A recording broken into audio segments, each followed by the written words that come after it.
안녕하세요, 앙크TV입니다. 오늘은 레알 대 첼시, 첼시 대 레알의 프리뷰를 해보도록 하겠습니다. 1차전은 첼시가 무승부를 했지만 어쨌건 좋은 결과를 얻은 거죠. 원정을 가서 한 골을 넣을 수 있다는 거. 그리고 레알 마드리드가 워낙에 센데 그걸 대등하게 싸울 수 있었다는 건 좋고, 스탠포드 브리지에서 첼시가 레알 마드리드를 상대를 한다.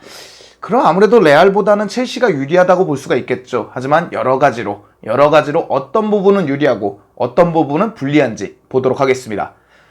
자, 일단 결장자를 보도록 하죠. 확실히 레알이 많죠. 바란까지 부상 대열에 합류를 하면서 수비진을 꾸리기가 굉장히 어려워졌습니다. 이 마르셀로가 투표를 참여하지만 어쨌건 개인 전용기, 개인 비행기를 타고 넘어오고 그걸 레알 마드리드가 그 가격을 내준다. 그렇게 해서 왼쪽 풀백에 마르셀로는 나올 것 같습니다. 뭐 선발이 됐든 후보가 됐든 마르셀로는 나오는데 문제가 없을 것 같은데, 이 카르바라고 바라는 못 나오는 게 거의 확정적입니다. 바라는 외전근 부상이라고 입었고, 카르발 같은 경우에는 우측다리 반막근이라는 부상을 입었습니다. 저도 정확하게 아는 것은 아닌데 어쨌건 우측다리에 부상을 입으면서 바란도 올 시즌이 끝나가기 때문에 시즌 아웃이 될 것 같고, 카르발도 거의 시즌 아웃으로 가는 것 같습니다. 이게 발베르데를 보셔야 되는데 마르카 소식입니다.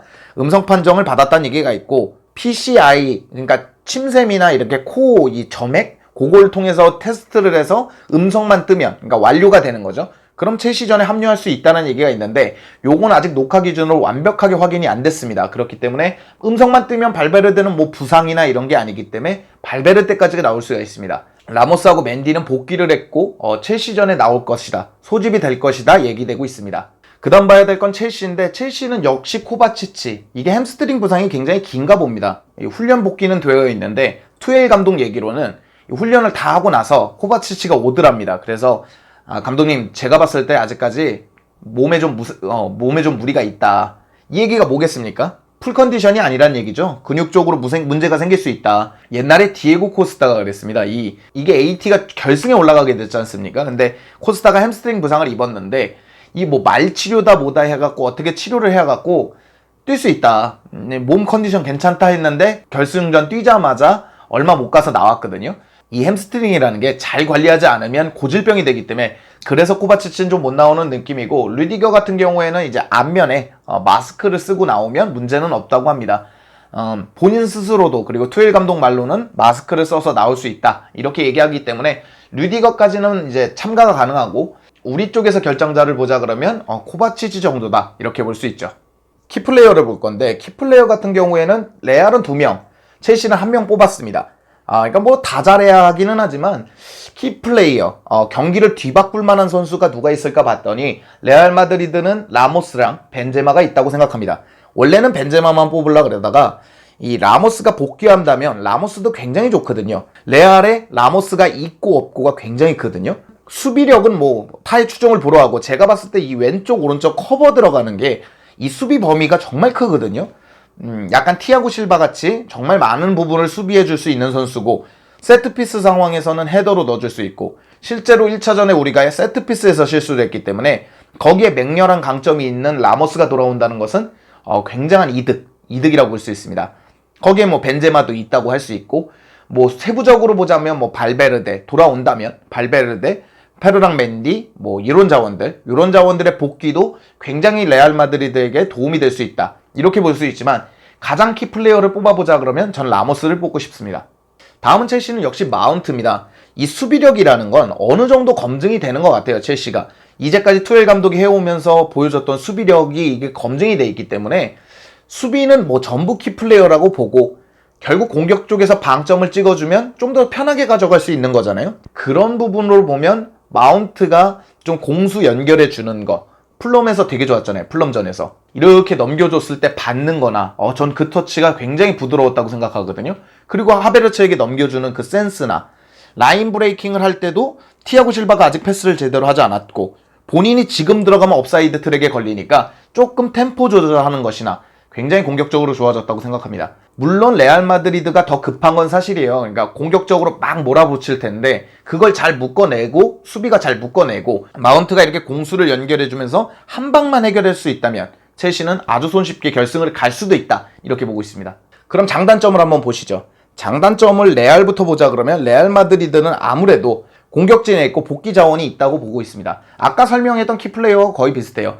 정말 1차전을 이렇게 보자면 첼시가 레알보다 훨씬 기회가 많았거든요. 훨씬 기회가 많았는데 적은 기회를 살리는 건 또 벤제마였습니다. 벤제마가 한 방을 살리면서 무승부까지 끌고 갔거든요.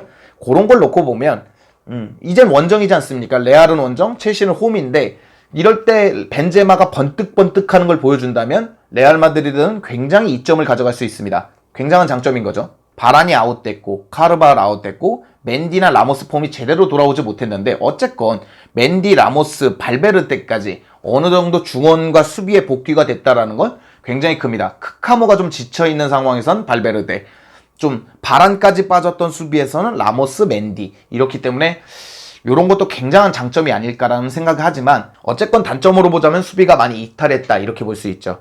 라모스가 복귀했다지만 바란이 나가고 어찌하면 나초가 왼쪽으로 가야 될 수도 있거든요. 마르셀로가 이제 참관인으로 돌아오든 안 오든 경기력이 좀 좋지 못하고 맨디는 경기력을 보장할 수 없고 나초가 왼쪽으로 안 가본 것도 아니기 때문에 그럴 수도 있어서 밀리탕하고 라모스의 수비력이 굉장히 중요할 수도 있겠다라는 생각을 하고 이게 장점이 될 수는 없지 않습니까? 복귀한 사람보다 나가는 사람이 많다 그러면 아무래도 레알 마드리드 입장에선 수비력 불안할 수밖에 없다 이렇게 보고 있습니다.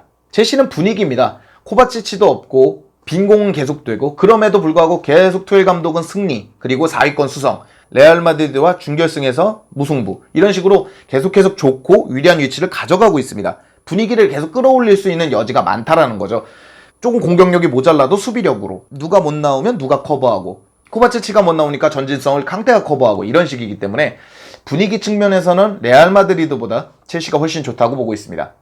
그럼에도 불구하고 공격이 단점이죠. 공격이 단점일 수밖에 없습니다. 이게 풀럼전에도 그렇고 뭐 레알 마드리드 전에도 그렇고 다른 경기에도 그렇고 비단 베르너가 아니더라도 방점을 찍어줘야 될 순간에서 방점을 찍어주지 못하면서 투엘의 분노를 사는 경우가 분명히 있거든요.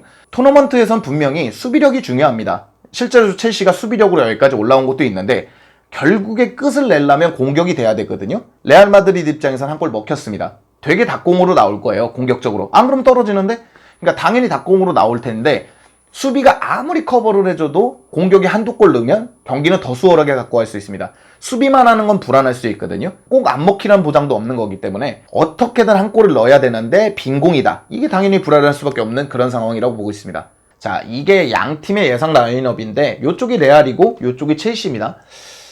이렇게 왔을 때 레알부터 보시면 저는 왜 또다시 뽀백을 예상했냐면 원래 뽀백을 예상했는데 3백이 나왔거든요. 1차전에. 하지만 3백과 뽀백을 왔다 갔다 했습니다. 지금 3백을 쓰기에는 바란도 없고 카르발도 없습니다. 수비수를 3명이나 둬야 되는 3백을 써야 되는 3백 전술을 지금 레알에겐 그렇게 맞는 전술은 아닌 것 같습니다.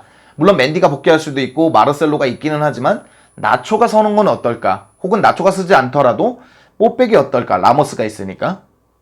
그런 상황이고 전체적으로 중원이나 공격을 꾸리는 거는 발베르데 정도 빼고 나면 거의 유사할 것으로 보여집니다.